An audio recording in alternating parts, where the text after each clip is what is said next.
A lo que vamos. Jornada Camilo Che. Esta directa en especial es para los extranjeros que no conocen estas particularidades de Cuba, aunque algunos piensen que conocen Cuba muy bien. La jornada Camilo Che es una jornada ideológica que se realiza todos los meses de octubre en Cuba. En Cuba, la educación, el sistema educativo es un sistema politizado donde se imparte ideología marxista-leninista, fidelista. Dentro de este paquete ideológico del sistema educativo cubano, y además así está escrito en los programas de estudio que he analizado aquí otras veces, está la jornada Camilo Che. ¿Qué cosa es la jornada ideológica Camilo Che? Pues el Che Guevara murió un 8 de octubre y Camilo Cienfuegos murió un 28 de octubre. Fueron los dos asesinados, uno un 8 de octubre y uno un 28 de octubre. En teoría, y a mi modo de ver, según la evidencia que tengo, asesinados por sus propios compañeros comunistas. Uno un 8 de octubre, el Che Guevara, y Camilo Cienfuegos un 28 de octubre. Y los mismos comunistas cubanos, que son tan hipócritas y tan sinvergüenzas, pues quisieron usar estas dos fechas para crear en el mes de octubre una jornada de 20 días, desde el 8 hasta el 28 de octubre, donde se refuerza el trabajo ideológico a partir del estudio. Tengo una mosca por aquí, no sé de dónde ha salido. A partir del estudio de las figuras de el Che Guevara y Camilo Cienfuegos. Se hacen muchísimas actividades en las escuelas, en la televisión, en los centros de trabajo. Las jornadas suelen ser diarias, en el caso de las escuelas, con matutinos, trabajos prácticos de los estudiantes, clases sobre la vida de estas personas, actividades. Y se suele cerrar la jornada, que comienza el 8 de octubre, se suele cerrar el 28 de octubre con una marcha, además algo bastante surrealista. Como saben, Camilo Cienfuegos desapareció en teoría en el mar. Entonces lo que se hace es a los niños llevarlos desfilando desde sus escuelas hasta el mar y una vez en la costa arrojar flores al mar en conmemoración a Camilo. Hay escuelas, escuchen esto, los que no son cubanos, hay escuelas que están muy lejos del mar. Los niños no pueden ir caminando, pero tienen un río cerca, una zanja, una fosa.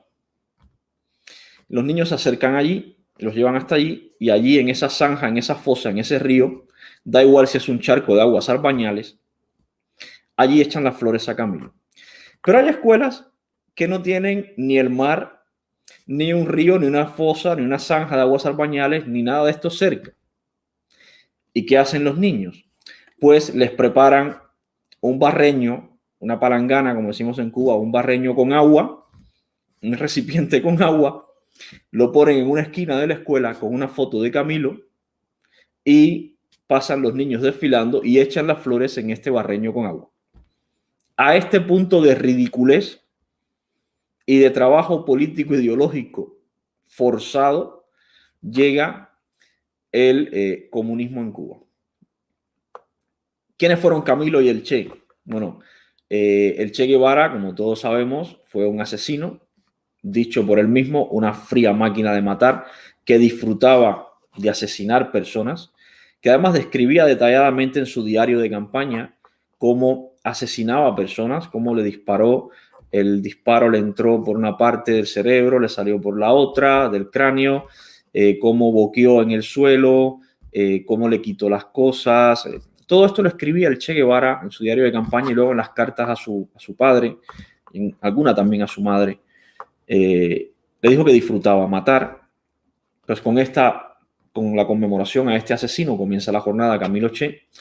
Y la jornada termina pues con la conmemoración a la figura de Camilo Cienfuegos el 28 de octubre, que fue pues otro revolucionario cubano. Algunos dicen que Camilo no fue comunista, otros como yo pensamos que no tuvo tiempo de demostrar su comunismo, pero en el tiempo que participó de la lucha armada estuvo en el bando de los comunistas de Fidel Castro y fue asesinado por razones que todavía se discuten. Pero bueno, se conmemora también la figura de este otro luchador violento, armado, que fue lo que hizo Camilo. Hay algún admirador de Camilo Cienfuegos también por las redes sociales que exalta su figura. Los niños son obligados a conmemorar el 8 de octubre al Che Guevara, un asesino, y el 28 de octubre a Camilo Cienfuegos, otro guerrillero que también asesinó personas, 2 asesinos. Durante 20 días se dedican a esto. Esto ocurre en las escuelas. ¿Qué pasa al mismo tiempo en la televisión cubana? Pues en la televisión cubana, todos los días, lo que vemos aquí en España, por ejemplo, que ponen anuncios en la televisión, esos minutos de anuncios, pues eso mismo lo hacen en la televisión cubana, pero no con anuncios de productos. Lo hacen con campañas de propaganda, propaganda comunista, propaganda revolucionaria. Y en el caso de la jornada Camilo Che, propaganda exaltando las figuras de Camilo y el Che. ¿Qué importancia tiene exaltar las figuras de Camilo y el Che?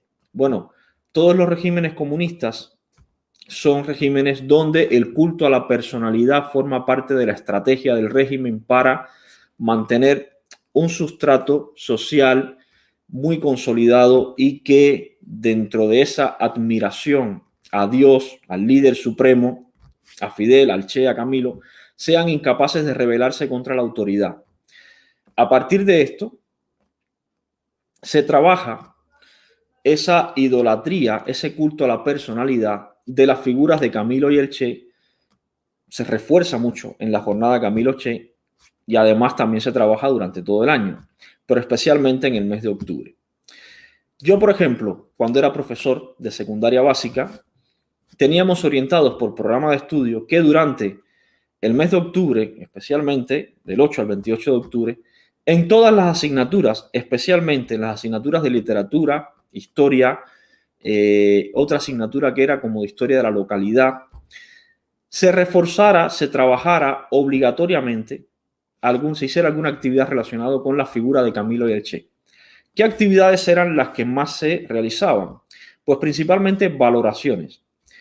Se le obligaba a los niños a hacer una valoración sobre las figuras de Camilo y del Che o sobre algún suceso donde participaron Camilo y el Che. Los sucesos en los que participó Camilo y el Che eran realmente muy escasos. El Che participó en la batalla de Santa Clara y Camilo participó en la toma de Yaguajay. Luego Camilo entró en Colombia y el Che en la Cabaña. El Che luego tuvo una trayectoria un poco más larga por África, por Bolivia, pero Camilo en el propio año 59 desapareció. Entonces, realmente las actividades de valoración se centraban siempre en los mismos sucesos.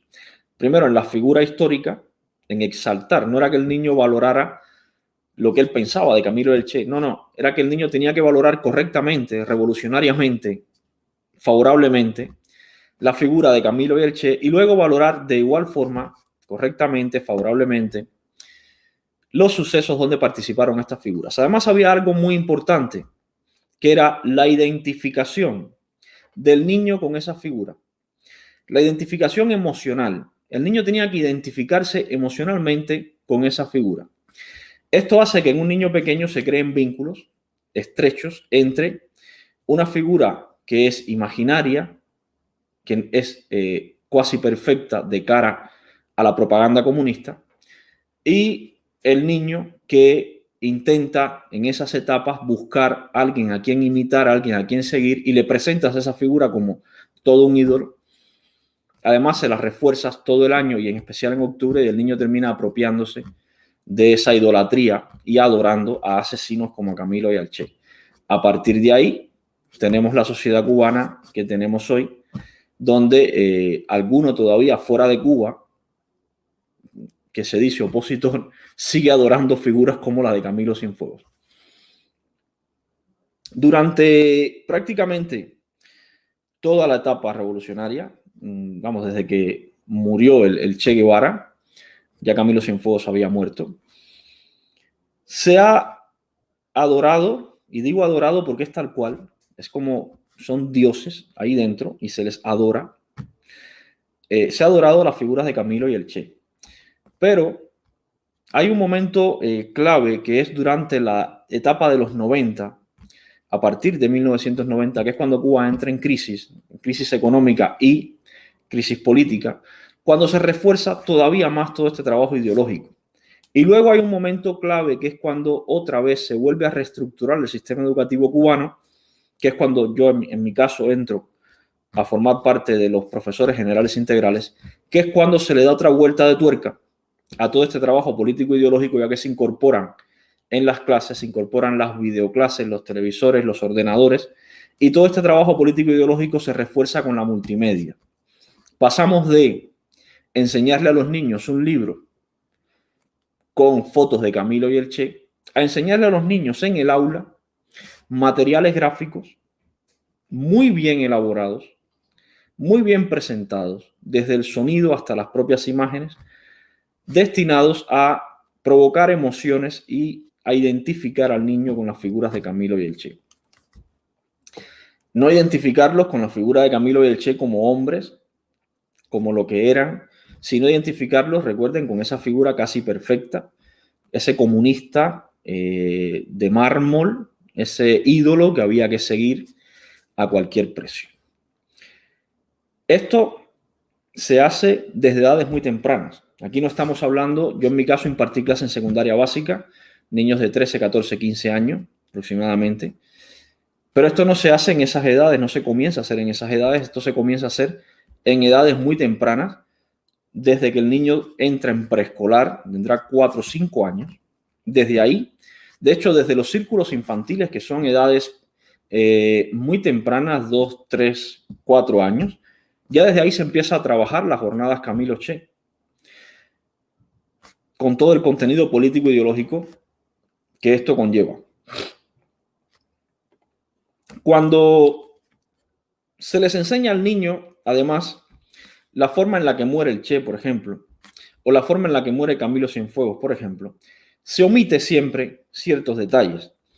Al niño en Cuba se le dice que el Che disparó su rifle hasta que quedó inutilizado, que el Che luchó hasta el último momento, que fue atrapado por los malos de la CIA, que fue asesinado y él valientemente se defendió.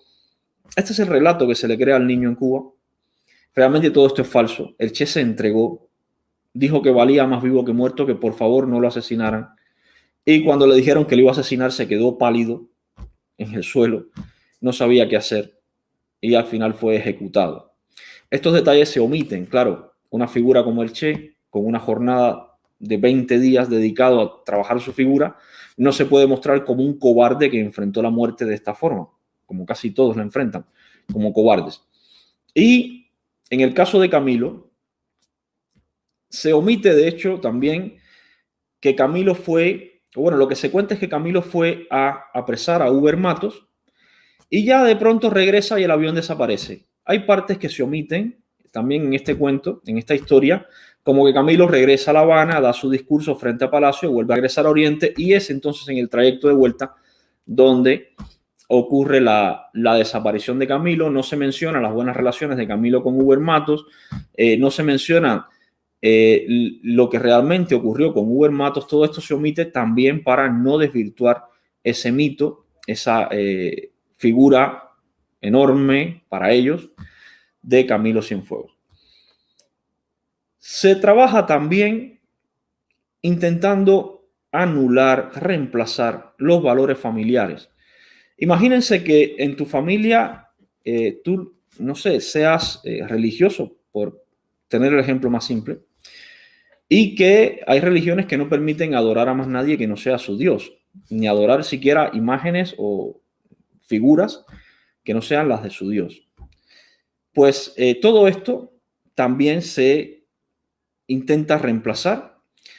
Se adorna la escuela con imágenes, estampillas, cuadros, obras de arte de Camilo y el Che.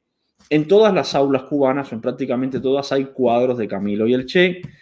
Además del busto de Martí, que está en todas las escuelas, hay cuadros también de Fidel Castro. En los matutinos, los niños pequeños se disfrazan, se realizan actividades, representaciones teatrales de Camilo y el Che, se simulan combates como la batalla de Santa Clara, por ejemplo. Todo esto, recuerden, con niños pequeños. Estamos hablando de que se está inculcando a niños pequeños una especie de idolatría a asesinos combinado con representación de batallas y de guerra. Antoine, muchísimas gracias, hermano. Esto lo comienzas a hacer desde pequeño y puede parecer un trabajo inocente. No lo es, pero alguna persona a lo mejor dirá, bueno, esto es, los niños juegan así. El problema es cuando esto lo replicas a los 4 años, a los 5 años, a los 6, a los 7, a los 8, hasta los 20. Sales a trabajar y en tu centro de trabajo también tienes una jornada Camilo Che, con trabajos voluntarios, con matutinos especiales. Te vas a, no sé, de vacaciones, si puedes, en Cuba, enciendes la televisión y tienes en la televisión también propaganda sobre la jornada Camilo Che. Estás en una residencia, en un hogar de ancianos, estás en un hospital ingresado porque tienes cualquier padecimiento, estás esperando que tu esposa dé a luz en un hospital materno y allí tienes la jornada Camilo Che también. Ya en estas circunstancias no parece tan inocente.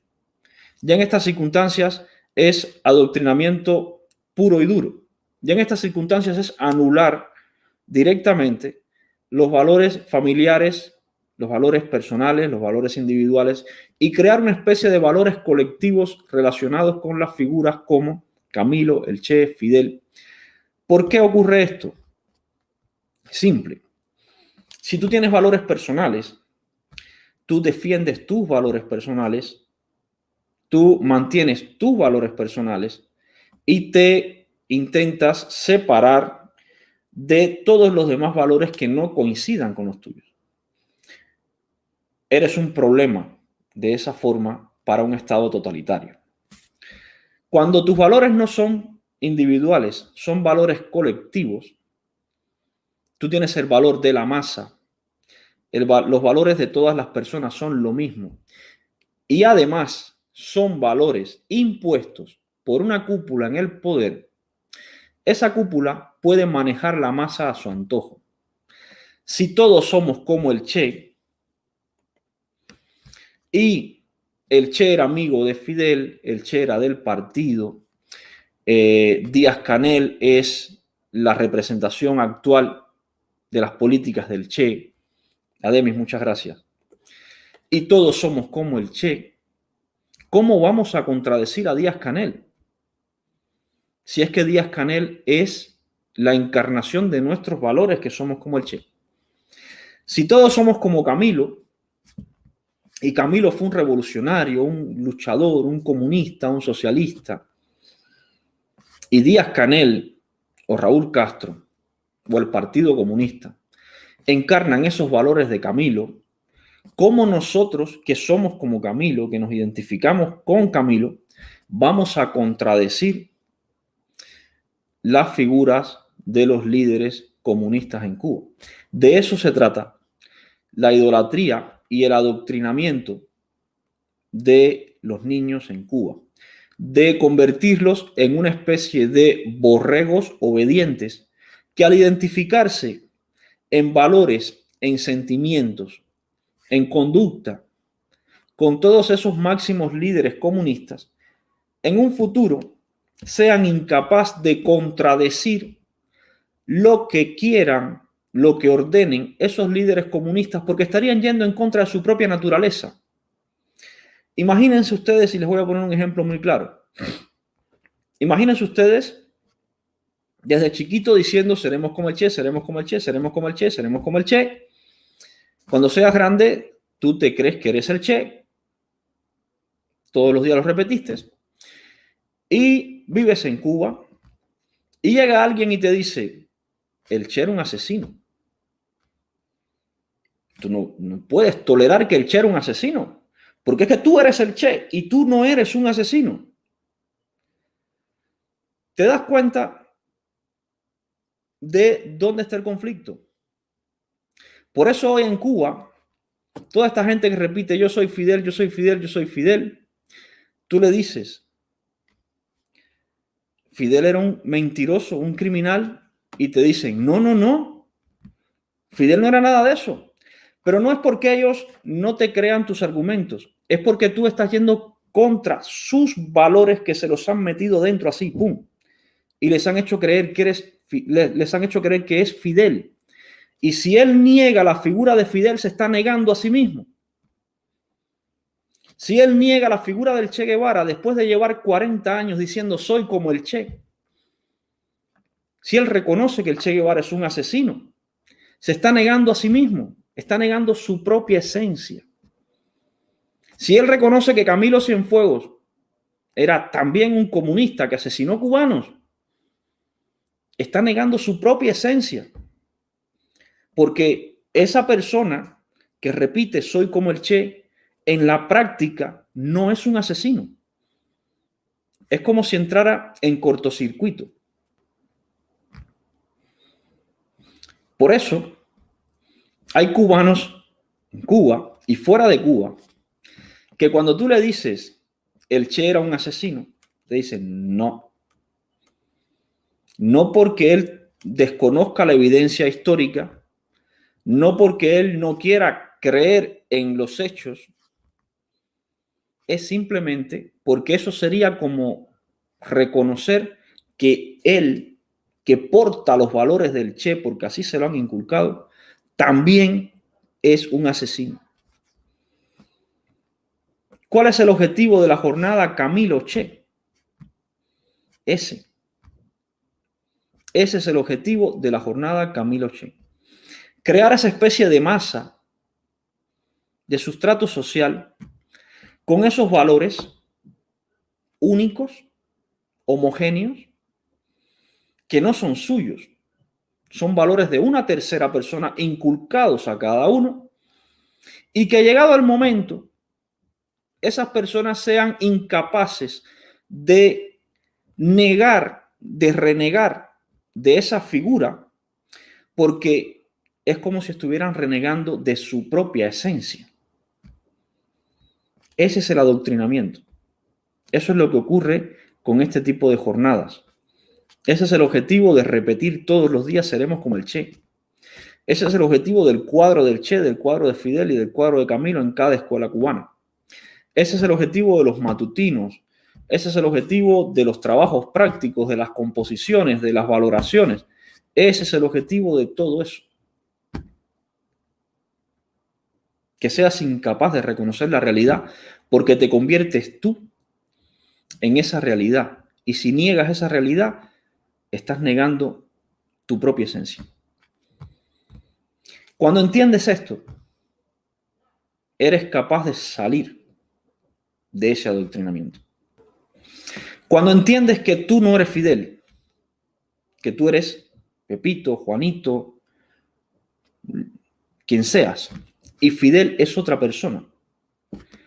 Cuando entiendes que tú no necesariamente tienes que portar los valores del Che, que tú puedes tener tus propios valores, tus propios principios éticos y morales, y que el Che tuvo los suyos.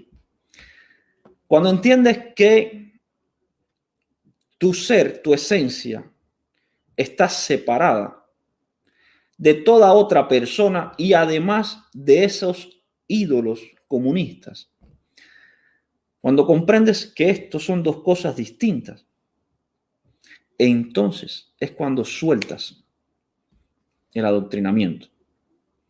Entonces es cuando sueltas y dices, no, yo no soy el Che, yo soy distinto. No sé si soy mejor o peor, pero soy distinto. El Che era un asesino, ya puedo reconocerlo. Ya puedo ver la realidad, porque yo no soy él. Yo no sé lo que soy, a lo mejor. Llevo años siendo adoctrinado, todavía no tengo claro lo que soy. Pero lo que sí sé es que no soy él, no soy un asesino.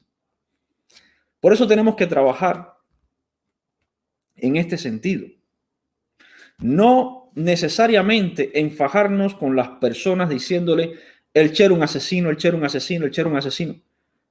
No vas a repetirle 40 años lo que él lleva ya 40 años escuchando de forma inversa. A una persona que lleva 40 años escuchando soy como el Che, soy como el Che, soy como el Che, en una semana, en 2 semanas, en 5 años, aunque tú le digas todos los días el Che es un asesino, el Che es un asesino, el Che es un asesino, no funciona. Aunque le enseñes las pruebas y se las restriegues en la cara, no funciona. Tienes que intentar desconectar a esa persona de los valores del Che, de los valores de Camilo. Tienes que intentar demostrarle a esa persona que tiene sus propios valores. Insisto, mejores o peores que los del Che, pero que son los suyos y que el Che tenía otros. Cuando consigas eso, cuando desenganches a esa persona como si fuera un vagón de ferrocarril, cuando lo desenganches de ahí, entonces vas a poder llenar ese vagón con todos los demás valores que quieras, incluso dejarlo vacío para que esa persona lo llene con lo que le dé la gana. Pero si no, vas a seguir corriendo contra la pared. Y esto que les estoy contando ahora es experiencia mía personal. Intentar explicarle a una persona que está adoctrinada es arar en el mar. Es explicarle a un fanático yihadista que la yihad es absurda. Es intentar explicarle a un fanático fidelista que Fidel es lo que era. Es absurdo. Y miren que este canal dice datos, no ideas. En ese caso, los datos solo sirven para que esa persona probablemente se sienta acorralada y empeore todavía la negación de su realidad. En ese caso, los datos hay que usarlos de otra forma. En ese caso, después de tantas jornadas Camilo Che, los datos hay que usarlos para desconectar los valores. Estoy hablando de valores. Aquí no estoy hablando de conocimiento, de intelecto. Estoy hablando de valores. Desconectar los valores de esa persona de las figuras como el Che, Camilo, Fidel y todo esto. Para eso, en este caso, hay que usar los datos.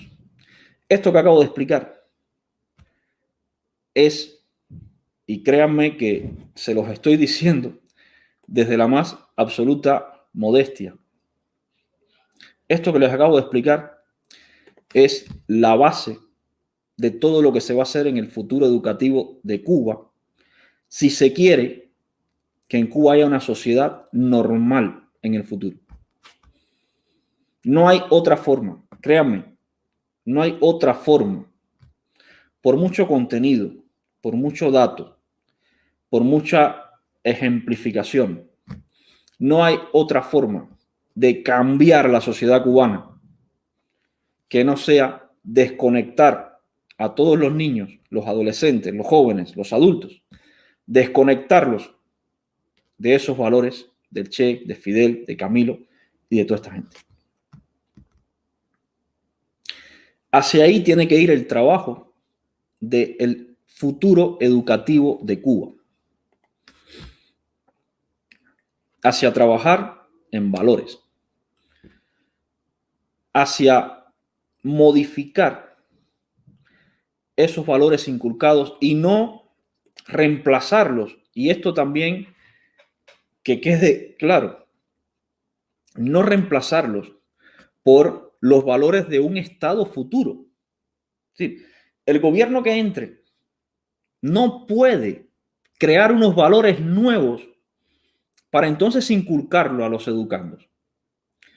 El gobierno que entre tiene simplemente que sacar, es como vaciar un recipiente.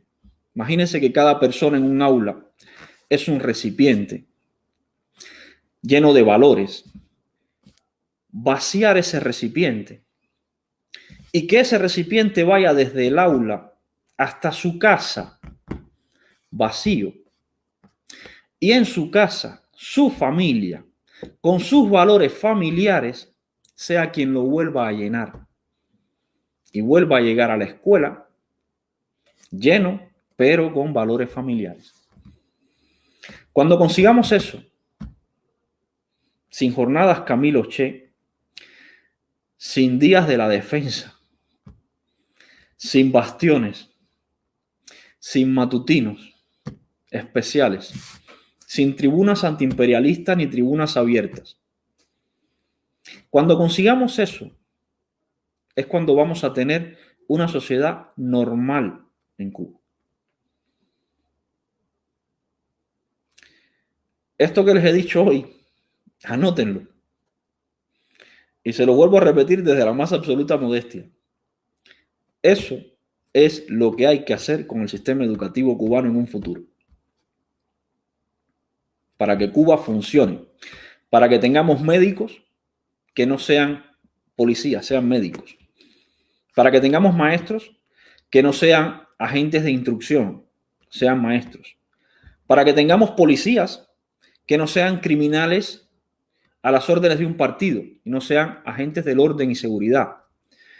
Para que tengamos ingenieros que no sean militantes o del núcleo del partido, que sean ingenieros en lo que quieran serlo.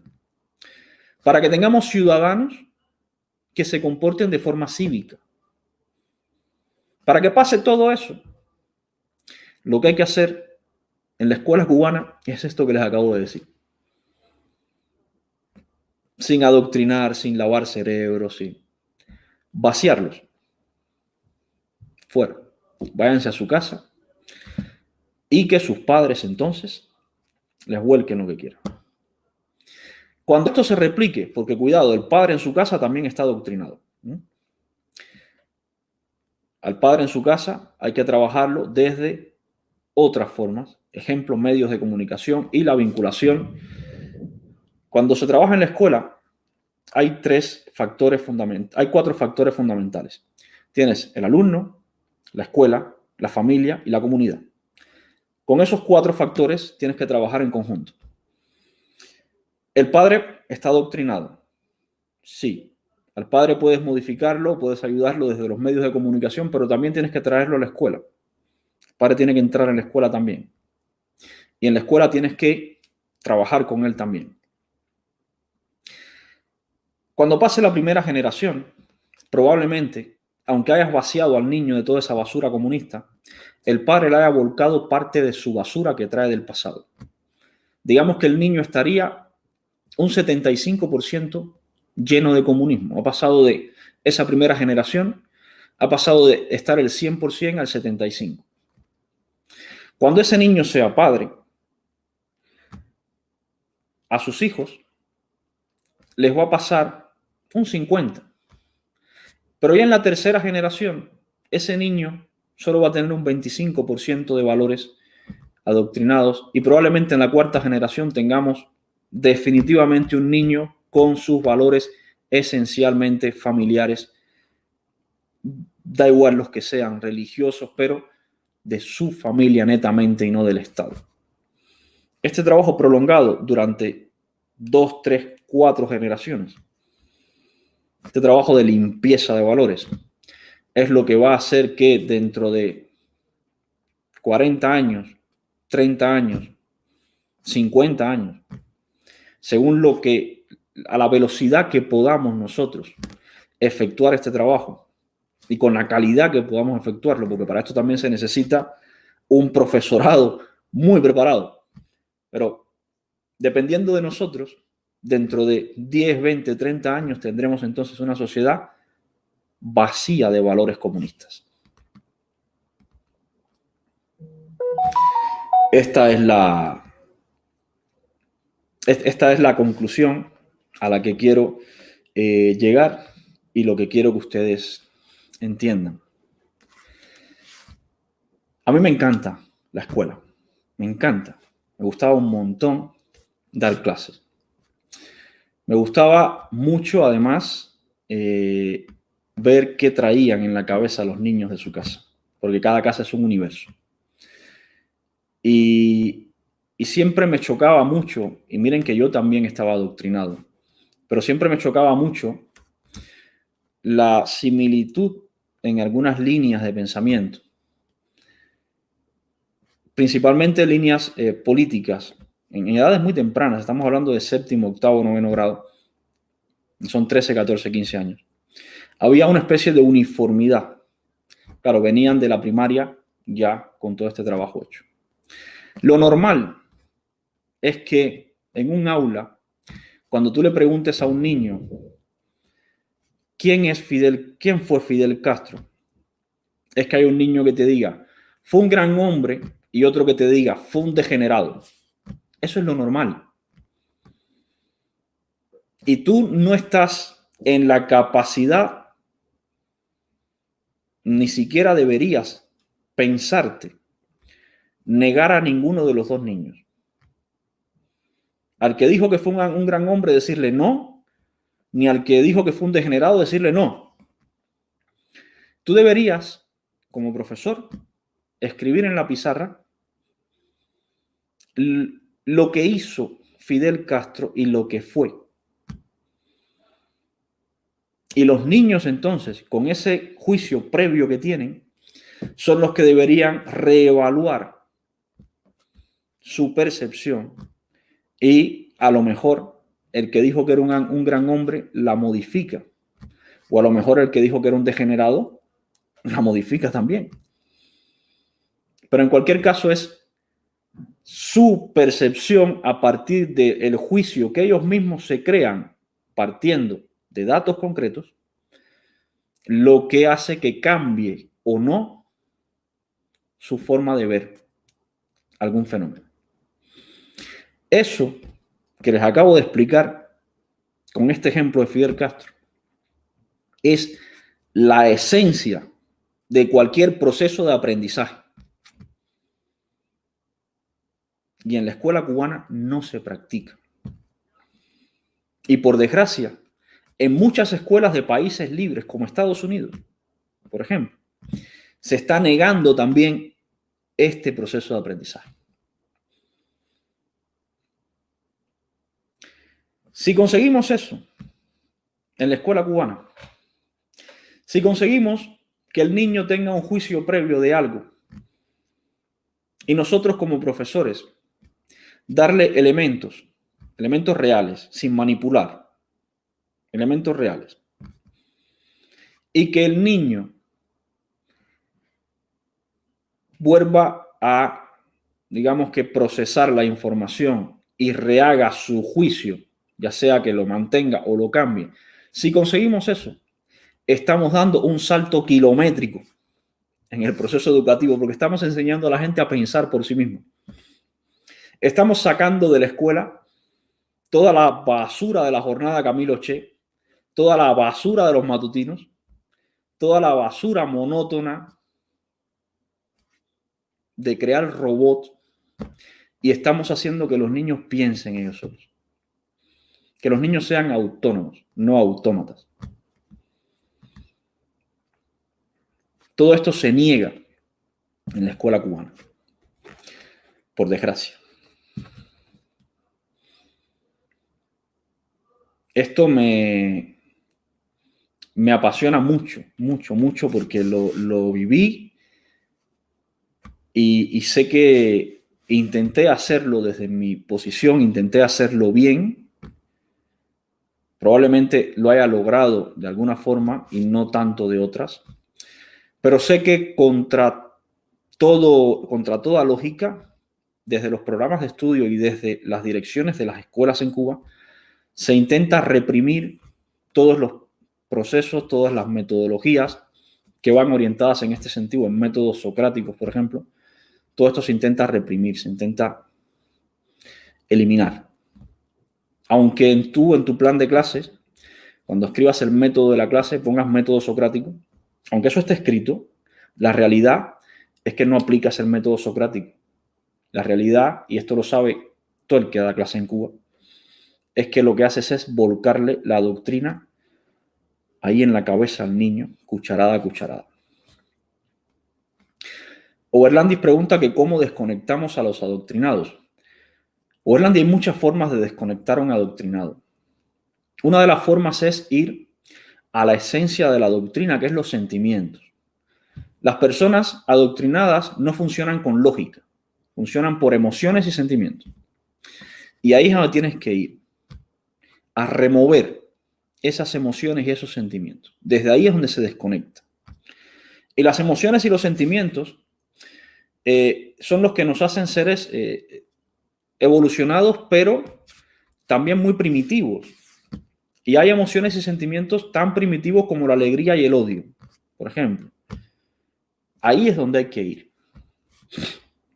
¿Qué te provoca a ti alegría o qué te provoca regocijo, qué te provoca admiración? En la figura del Che. No es que el Che fue un gran hombre, es que el Che fue un luchador por la libertad, es que el Che fue esto. Ya tienes los elementos que modifican las emociones para que esa persona se identifique con esa figura.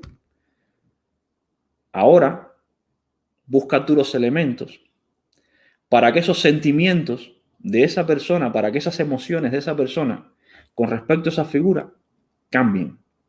Tampoco seas un patán, un manipulador y le des elementos falsos, porque eso sería reproducir lo mismo. Con elementos reales, verdaderos, tangibles, tienes que lograr modificar los sentimientos y las emociones de esa persona con respecto a esa figura. Esa es la conexión entre la persona y la doctrina. Sentimientos y emociones es lo que está en el medio. Si eso lo modificas, lo desconectas. De eso se trata. Familia, esta era la reflexión que quería hacer con ustedes hoy, partiendo de el final de la jornada Camilo Che, que termina hoy. Me gustaría mucho, siempre se los digo aquí, me gustaría mucho en una Cuba futura estar frente a un aula impartiendo clases. Yo probablemente tendría que terminar mis estudios de magisterio porque no obtuve el título, yo no me gradué. Si me graduaba no podía salir de Cuba. Entonces probablemente tendría que terminar mis estudios de alguna forma para poder estar frente a un aula. Pero es mi sueño, estar frente a un aula en Cuba. Y es mi sueño porque creo que sé cómo hacerlo y creo además que lo haría bien. A ver si puedo cumplir ese sueño. Ojalá. A ver.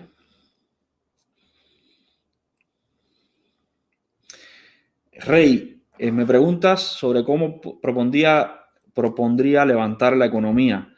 Rey, yo por desgracia no soy economista. Yo te puedo dar mi valoración personal de algunas propuestas, pero yo por desgracia no soy economista y probablemente alguna de esa valoración un economista la coja luego y diga esto es incorrecto. Yo, por ejemplo, lo primero que haría sería eliminar la ley 118 de inversión extranjera, eliminar todas estas prohibiciones de crear empresas, eliminar todas las prohibiciones que impiden exportar e importar, que los cubanos puedan ser libres económicamente para crear, vender, comprar lo que ellos quieran. Eso sería lo primero que yo haría. A partir de una legislación que respete por encima de cualquier cosa la propiedad privada y el libre comercio. Y luego a partir de ahí ya aplicar políticas de impuestos, favorecer a empresas extranjeras que quieran invertir y crear puestos de trabajo y pagar salarios en condiciones. A partir de ahí, pues ya favorecer con impuestos, con bonos, ya eso tendría que, creo que un economista valorarlo mejor. Pero yo creo que se debería partir de la base de liberar todas las fuerzas productivas del país y permitir el comercio libre en todos los sentidos. Si quieres crear un colegio privado, que es al fin y al cabo una forma de comercio, crea un colegio privado. Si quieres crear una clínica privada, que es al fin y al cabo una forma de comercio, de vender un servicio, crea una clínica privada. Si quieres crear un laboratorio de lo que quieras, ¿Que es otra forma de comercio? Pues créalo también. Se trata de eso, de que puedas hacer lo que quieras. Y a partir de ahí, pues la economía comenzará a funcionar.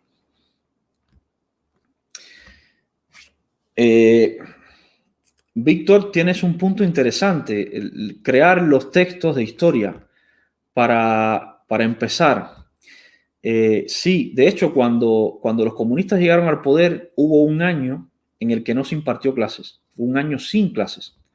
¿Por qué?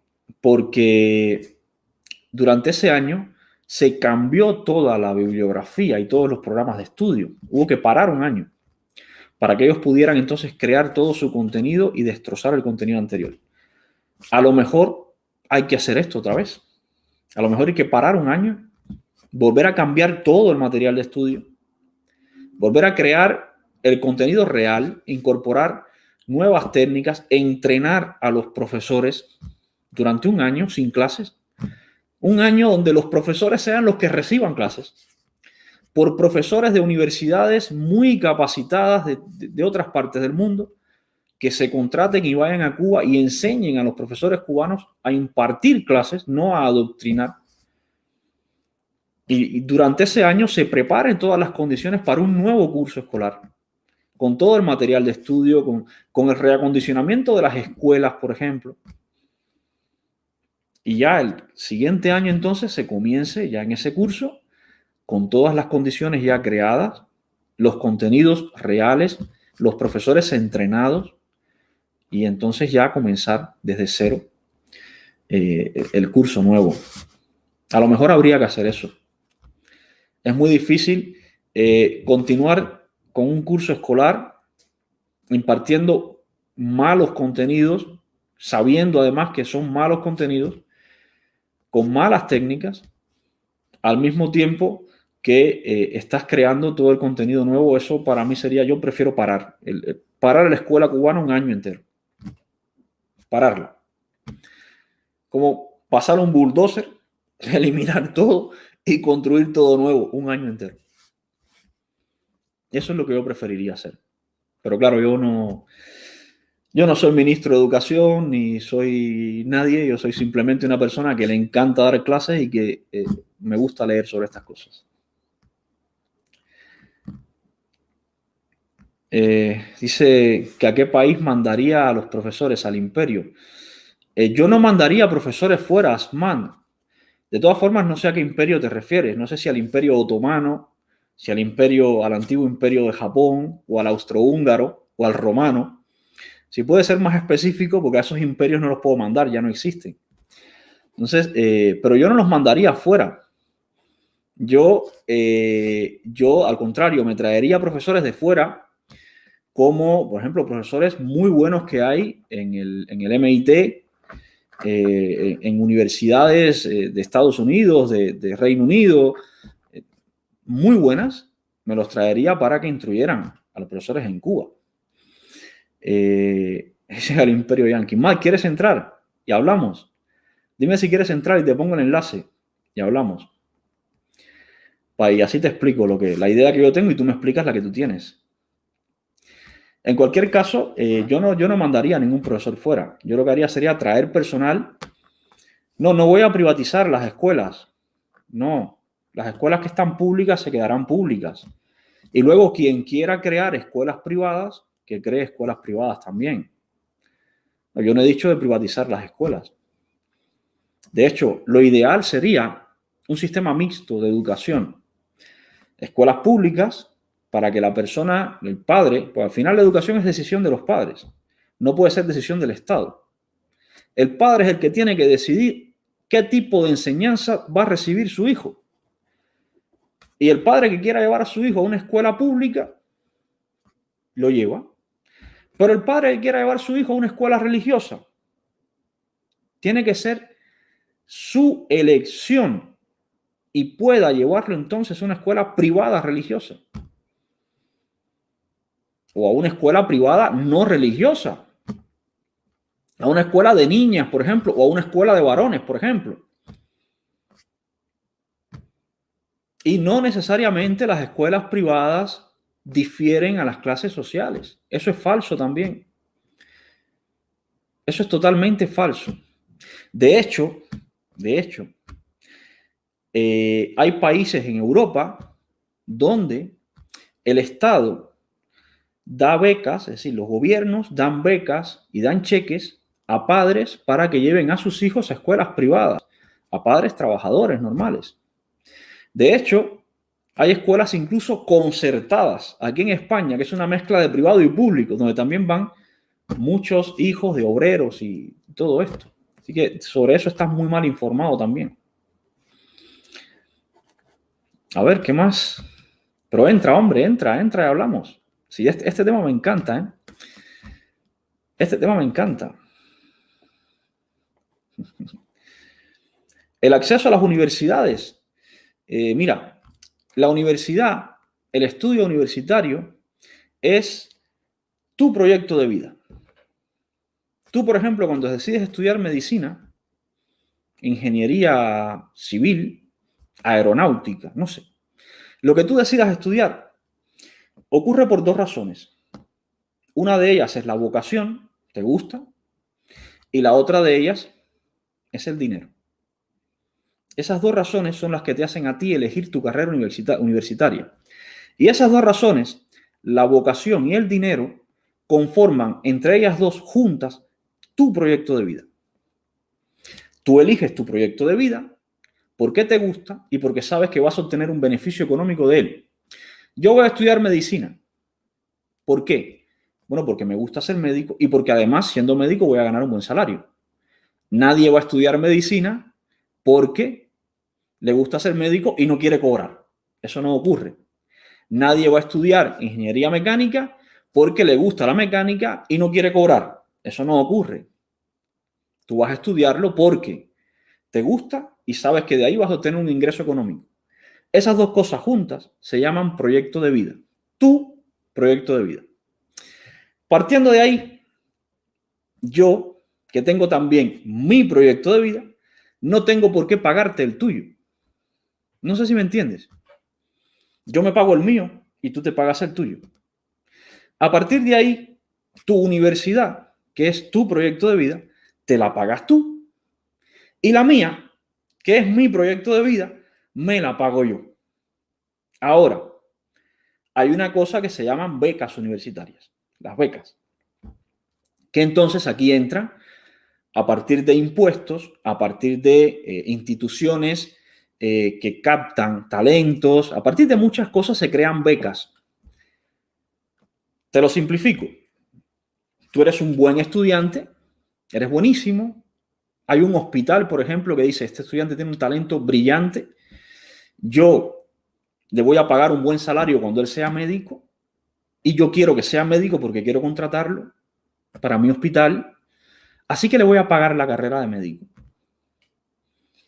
Pero sigue siendo tu proyecto de vida que no lo estoy pagando yo porque yo tengo que pagar el mío. El mío es el mío. Te lo está pagando un hospital porque quiere que tú desarrolles tu proyecto de vida. Y así todo el mundo es feliz. Ni tú me robas a mí, porque de lo contrario, imagínate yo pagando tu proyecto de vida, yo pagándote la universidad y que tú no estudies o que tú dejes la carrera en cuarto año o en quinto. Yo he perdido mucho dinero pagándote a ti la universidad. ¿Por qué razón?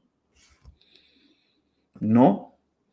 Tú te pagas la tuya, yo me pago la mía. Aquí no hay ningún tipo de desigualdad.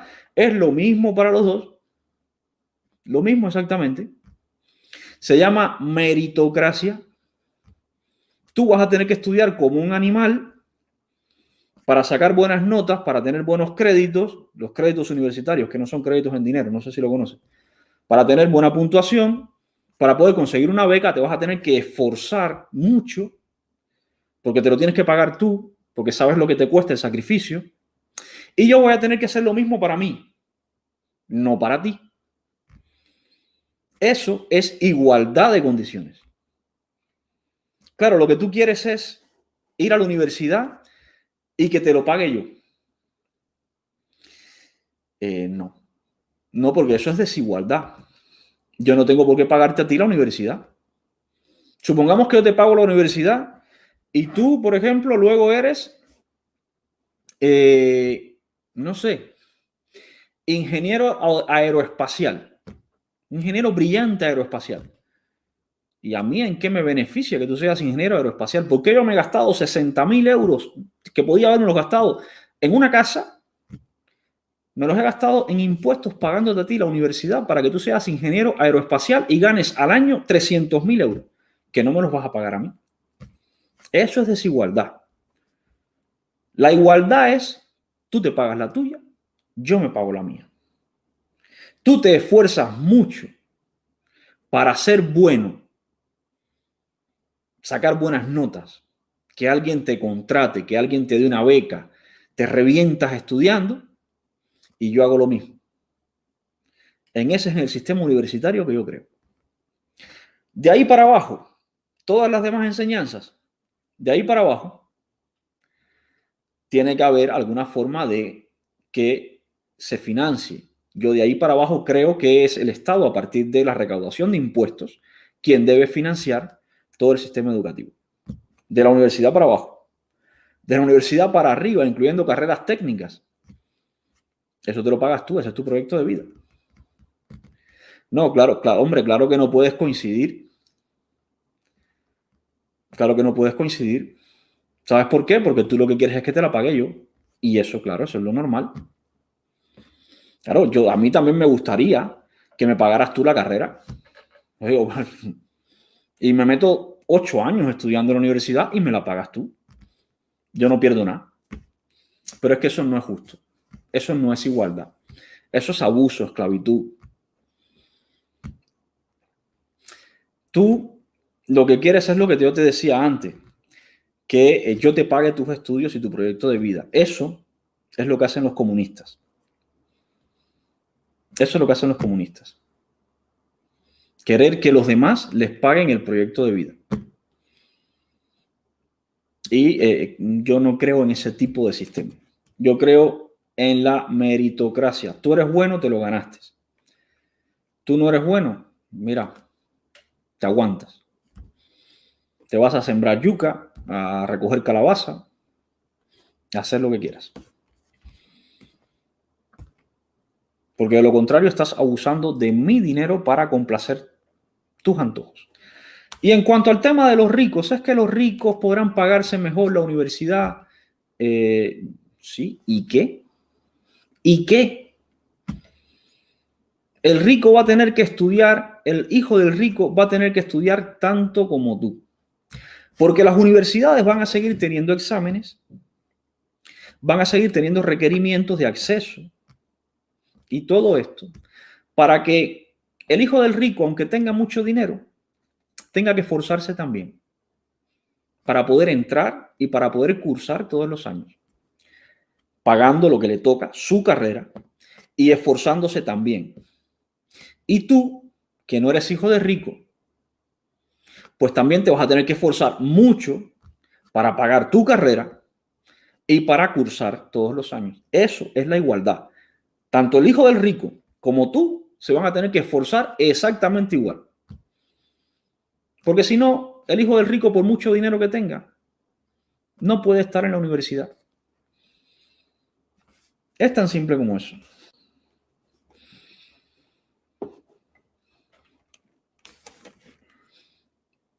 Sayonara, baby. Ay, este es el típico discurso comunista, mira. Los ricos cada día más ricos y los pobres que se jodan. Tú tienes un problema con los ricos, yo no.